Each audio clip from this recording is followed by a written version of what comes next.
Hello everybody, welcome back to the channel. Today we're going to be playing the PLZ05, a Chinese artillery tank at 7.7. It's pretty fun. As you'll notice, we're back on Sinai. I don't know why I always have pretty good maps or matches here, but this is actually my first game playing this tank ever. Now, I've played artillery pieces before. It plays similarly to the Vidar in a lot of ways. Both very tall silhouettes, very large silhouettes, and yeah, overall have yeah, a lot of similarities. But yeah, in this match we're just going to be in almost a full down tier, I believe. I don't believe it was a full down tier, but yeah, taking out a Tiger 2 there. It's almost harder to play a full down tier than it is just to play at your own BR, and I'll explain that here shortly. But as you can see there, I had to aim for a very specific part of the Tiger 2, which is that very top part of the turret, and here you'll see as well having to aim for that top section of the Tiger 2. But taking out two Tiger 2s pretty quickly here at the beginning of the match, and as you'll notice, because this is my first match in this tank, it is completely stock. I know, there's no CC buys, there's no magic here. There's just me not having any modifications for the tank, and actually quite enjoying the spading process and playing the tank overall on certain maps, of course. But yeah, botching the shots on the Tiger 2P here until we get it right on his cheek and the round splashes down, or the HE filler splashes down into his turret. Another Tiger missed the cupola there, which would have been the shot I needed to overpressure him, and he's gonna go down to my teammate, or at least he's gonna be killed here slowly by my team. So we're just gonna start to sort of slowly rotate around. I notice a jumbo jumbo Pershing, excuse me, there, and I quickly dispatch him. That would have been a big headache if I had not connected the round properly. So we take him out pretty easily. He's probably not super happy, and yeah, missing that round on his part was a big mistake. We're just going to be relocating ourselves here slightly, trying to get an angle through the cracks here in the rocks. If you're familiar, this is a pretty common spot for people to sort of look, and what do you know? We find a T-29 trying to push up. We're able to take him out, and I'm looking at the T-29's corpse, and then I realize that it's moving, and I'm like, what is going on? And then I realize there's a tow cable attached to it. I thought this was just a game bugging with some sort of desync issue, but no, that Tiger 2 has moved his teammate's corpse out of the way, and I do see our teammates dealing with some targets here. First shot on this Panther, I mean, I don't want to talk about it. A really bad shot on my part. Hit his barrel, and the round just kind of disperses before it even does any damage to the rest of the hull. Second shot here on the Tiger 2, a little bit better than on the Panther. Go for the cupola. Clean shot, clean kill. He goes down to the HE round. And so we're on 7 kills at this point. We're going to be rotating back towards the line of sight where I can see into mid, because the better chance we have at giving our team some confidence to push for B, the better off we are. And here's our first aircraft, and I really wish I had the HEVT round, because that would have been a free BF-110 kill, but alas, we don't get him there. And as you'll see throughout this match, in replacement of the HEVT round, we're actually going to be using a lot of the 50 cal on this artillery piece.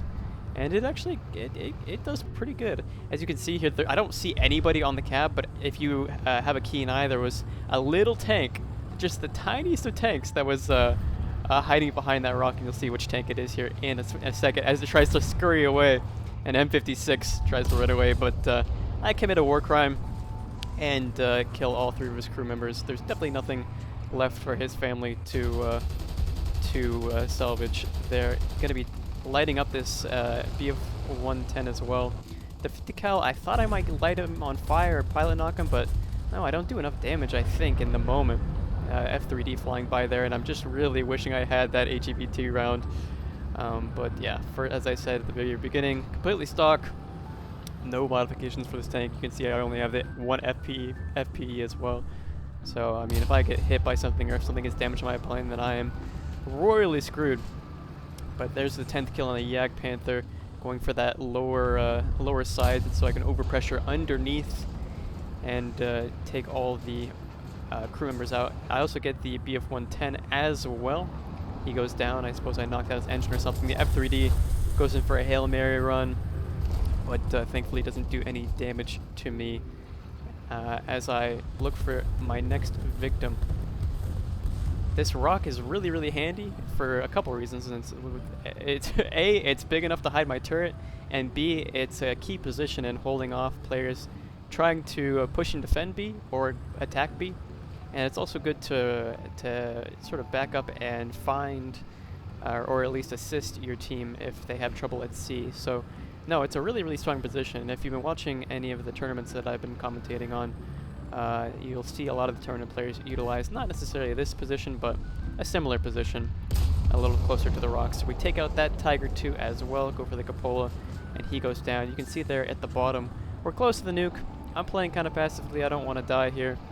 Hearing aircraft flying over, and again, wishing I had that HEVT round. Go for the 50 cal, get some hits, but nothing substantial on that guy. And here's a clip of me later having the HEVT, thank goodness. So this F8F flying by, this is a different match entirely. We just absolutely cooked them. And the HEVT is not only good for aircraft, as you can see there, proxy on the AMX-10P, a top-down overpressure onto that poor guy. And so yeah, no, the HEVT is something that I was really, really looking forward to getting. But coming back to this match here, it's unfortunately I don't have it, and I actually don't see how much ammunition I have left in the 50 cal, and I don't have enough ammunition to sort of lead the shots in that DOT 335. Luckily there's a Spitfire, Griffin Spitfire up, and he takes him out. I notice another tank. Oh no, never mind.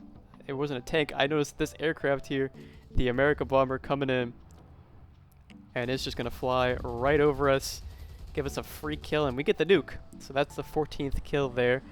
But I wanted to go for the kill record in this thing, so I end up just not dropping this nuke at all. I just want to go for kills. I'm sure some people will understand, others will be like, why didn't you just drop the nuke? The nuke! And I mean, you'll understand why here later. It's just more fun. But what we both don't understand is how or why I decided to take that shot before my suspension settled.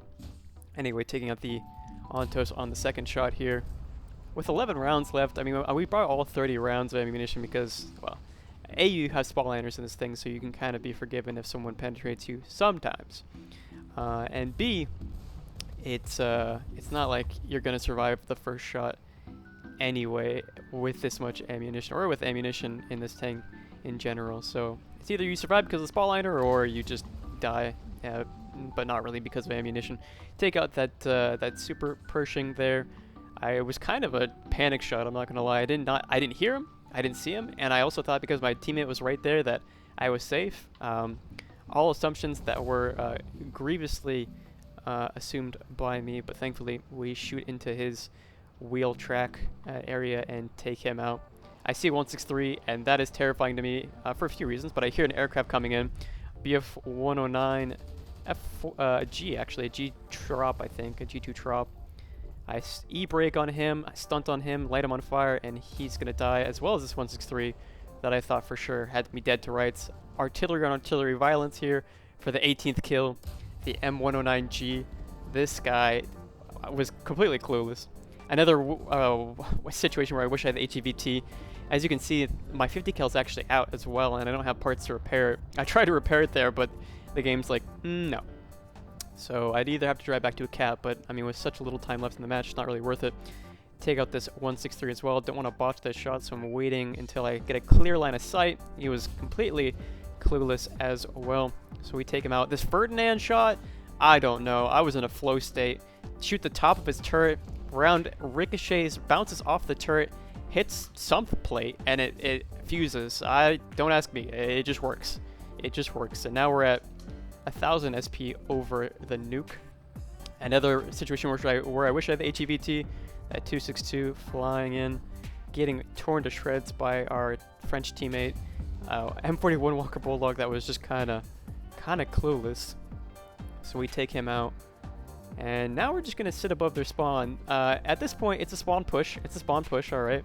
Let me clarify. So we're just spawn pushing, and I see this guy scouted. It's a heavy tank of some sort, and I just don't get the line of sight in time. And I'm really kicking myself at this point because I'm like, damn it, that could have been a nice kill to put me over the edge of getting the world record in this tank, or at least the world record to my knowledge. So I'm waiting for tanks to push forward. This is that 163 player from earlier, and he's very aware of me.